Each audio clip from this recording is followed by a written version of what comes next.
इस वीडियो में हम देखेंगे कि स्केल 1 की आपकी सैलरी कितनी बनेगी, पर डिटेल में देखेंगे क्या क्या मिलता है एंड स्केल 2 की सैलरी कितनी मिलेगी, दोनों देखेंगे।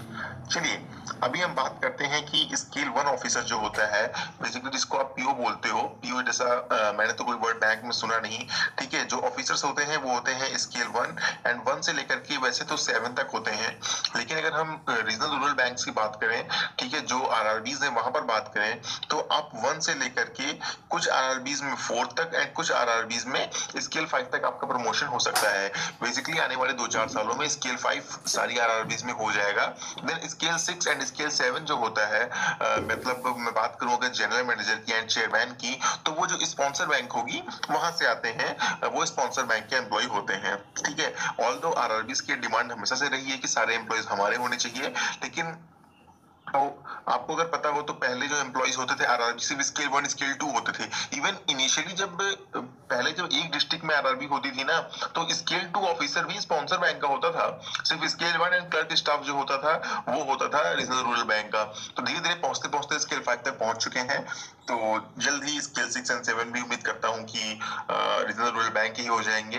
एंड अमलगमेशन का टाइम चल रहा है, जैसे किसी का सिलेक्शन अभी किसी ग्रामीण बैंक में हुआ होगा, किसी आरआरबी में हुआ होगा, तो मे भी वहां पर अमेलगमेशन हो गया होगा, क्योंकि 6-7 आरआरबीज का अमेलगमेशन जो है वो हो चुका है। जैसे आपका हरियाणा में हो गया है, ठीक है। तो इस तरह से आपके जो बैंक के नेम्स हैं वो चेंज हो जाएंगे धीरे धीरे, ठीक है, वो आपको पता चल जाएगा।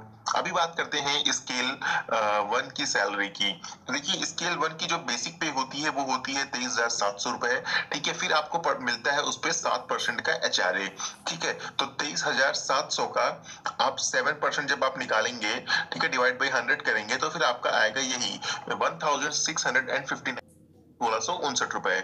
फिर आपको मिलता है डीए। अब डीए जो होता है आपका डीएनएस, जो आपका डियरनेस अलाउंस होता है, वो बेसिकली आपका चेंज होता रहता है। कब कब?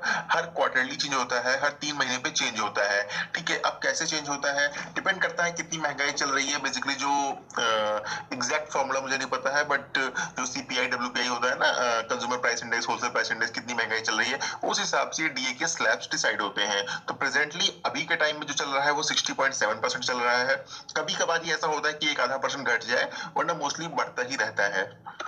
तो ये आपको 14,385 रुपए एंड 90 पैसे होता है। डीए किस पे मिलता है? अगेन सब कुछ बेसिक पे ही मिलता है। तो बेसिक पे डीए मिलेगा 14,385 रुपीज, ठीक है। उसके बाद 7.75% बेसिक पे का, अगेन बेसिक पे का ही निकलेगा।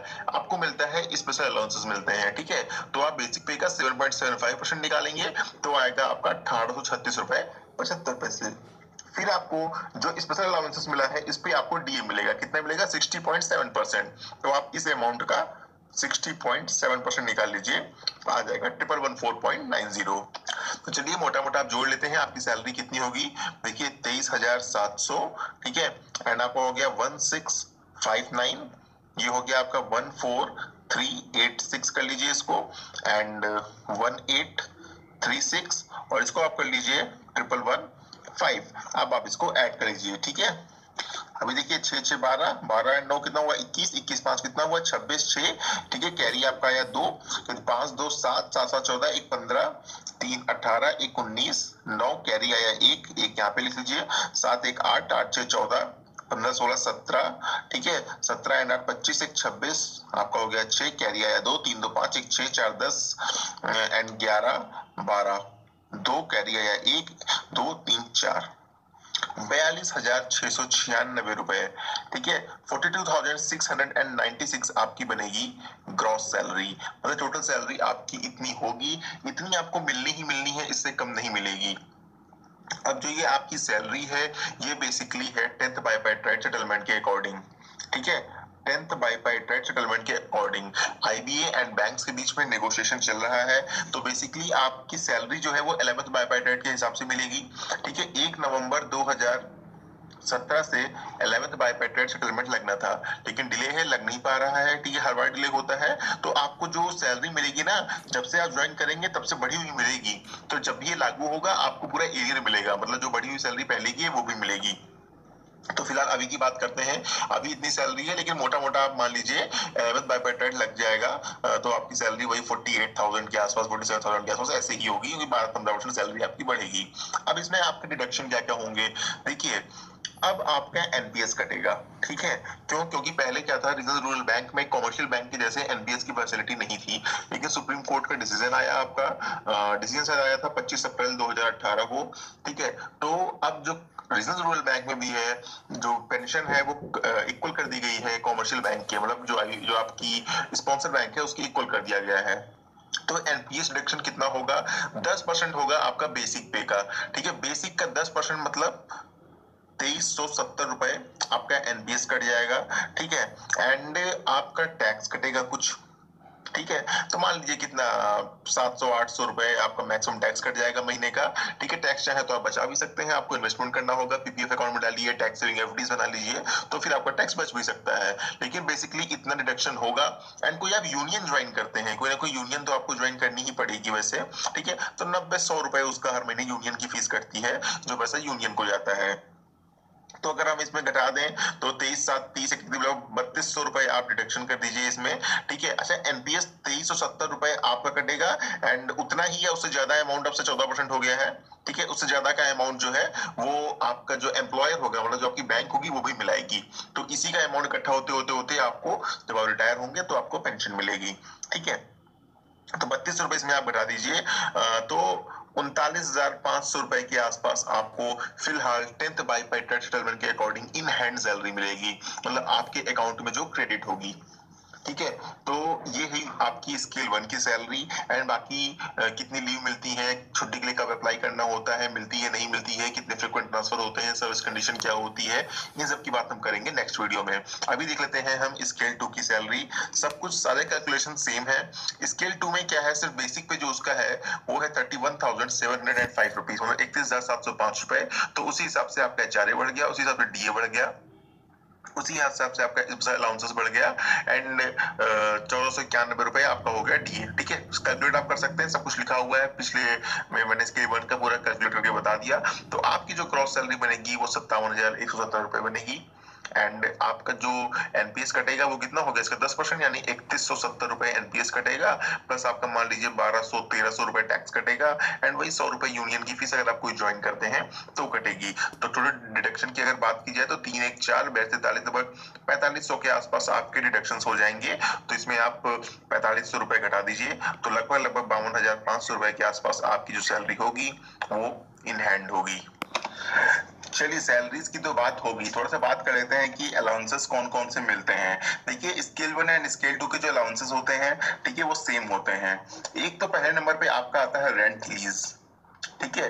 जैसे कमर्शियल बैंक में रेंट लीज होती है, तो ये आरआरबीज में नहीं है। सिर्फ एक बैंक है जिसने अभी अभी अपने ऑफिसर्स को रेंट लीज देना स्टार्ट कर दिया है, वो है आपकी महाराष्ट्र ग्रामीण बैंक, ठीक है। तो एक बैंक ने स्टार्ट कर दिया है, उम्मीद करते हैं हम 1 से 2 साल के अंदर धीरे धीरे सारी बैंक्स में आ जाएंगी, ठीक है। दूसरा हम बात करते हैं पेट्रोल की, ठीक है। तो पेट्रोल अलग अलग आरआरबी में अलग अलग है, 15 से लेकर के 25 लीटर पर मंथ आपको पेट्रोल जो है वो मिलता है, ठीक है। वो अलग अलग बैंक में अलग अलग है, लेकिन ये प्रोबेशन पीरियड जो है वो खत्म होने के बाद ही मिलता है।